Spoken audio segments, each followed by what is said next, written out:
day The Elias herd's Crow moving rode out into soon. Dry Creek, Can we watch anger them, Pa? sat on his Please, we'll shoulders be heavier careful. than the All dust right, on his stay coat, close. and the town felt it before he ever spoke a word. Because men like Elias, men carved from loss and long miles, carried storms with them.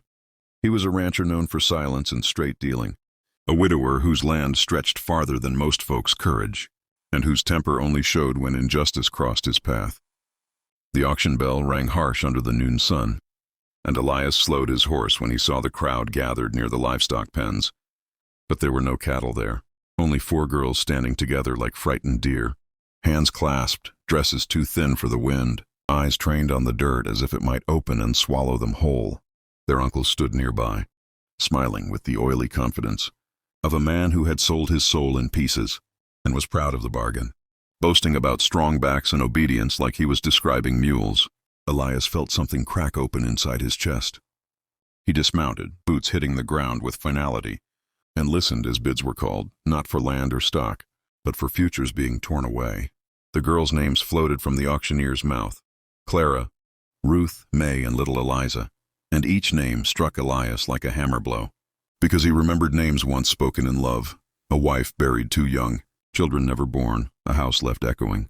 When the uncle laughed and slapped the rail, Elias saw red. He didn't shout. He didn't threaten.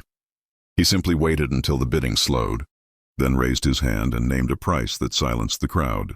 It was more money than anyone expected, more than the girls were worth in the cruel language of the place. And the uncle's grin stretched wide as greed won out over suspicion. The gavel fell. The sale was done. And just like that, the girls were his. But Elias didn't take them to a wagon bound for worse fates. He knelt in the dust so his eyes met theirs and said low and steady, "You're safe. I swear it on my name." They didn't believe him. Not yet, but something in his voice cut through their fear. The ride to his ranch was long and quiet, broken only by the creak of leather and the whistle of wind through grass. Elias gave them his coat for the smallest, shared his water, and spoke only when needed, because promises mattered more than words. When the ranch finally came into view, wide, open, bordered by cottonwoods, and a river that sang at night, the girls saw something they hadn't expected, a place that felt like breathing again. Over the weeks that followed, Elias worked harder than he ever had, not just mending fences and breaking horses, but rebuilding a house he'd left half abandoned after his wife died. He tore down walls to make light, built bunks with his own hands, stitched quilts at night by lantern glow, though his fingers were clumsy at it, and hired a schoolmarm from the next town to come twice a week. He set rules with iron fairness. No one raised a hand in anger, no one went hungry, and every voice mattered. The girls learned to laugh again, first quietly, then with the reckless freedom of children who'd forgotten how joy sounded. Clara, the eldest, found strength in leading. Ruth learned numbers and books as if she'd been starving for them. May sang to the horses and soothed even the wildest among them. Eliza slept without nightmares for the first time in years. Word spread.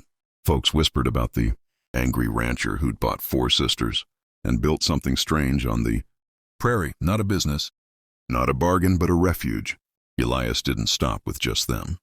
He took in other children cast aside by cruelty, widows with nowhere to go, hands broken by bad luck, and taught them to work, to learn, to stand.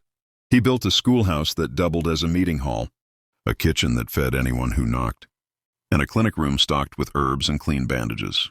He kept ledgers honest and doors open.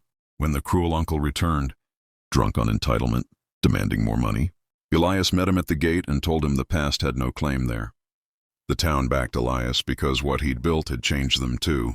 Dry Creek became a place where auctions sold cattle and crops, not children, where lawmen remembered their duty, where people looked after one another because they'd seen what one determined man could do.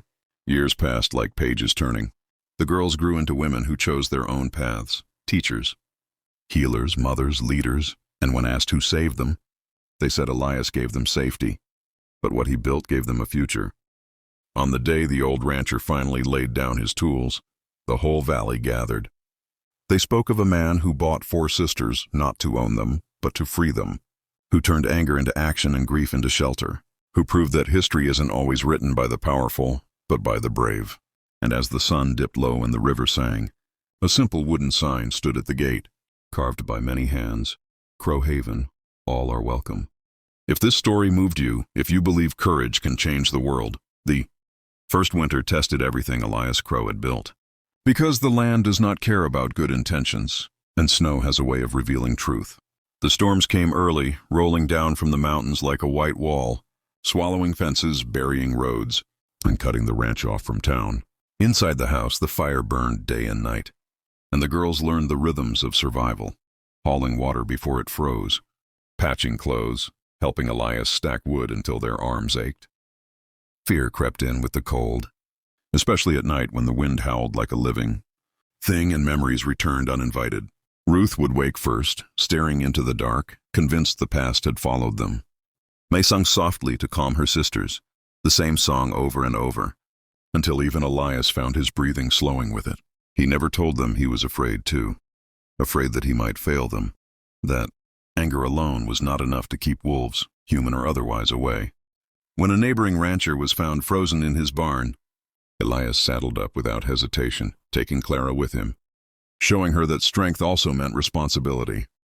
They brought the man's widow back, fed her, clothed her, and gave her a place by the fire. From that day on, the ranch was no longer just a shelter for the four sisters.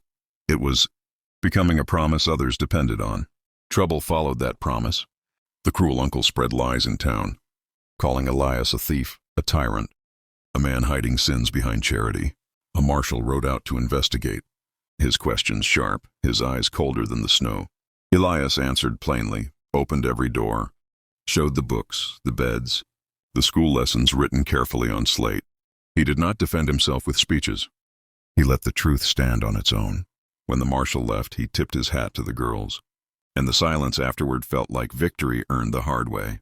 Spring broke the winter at last, flooding the river, greening the plains, and with it came change.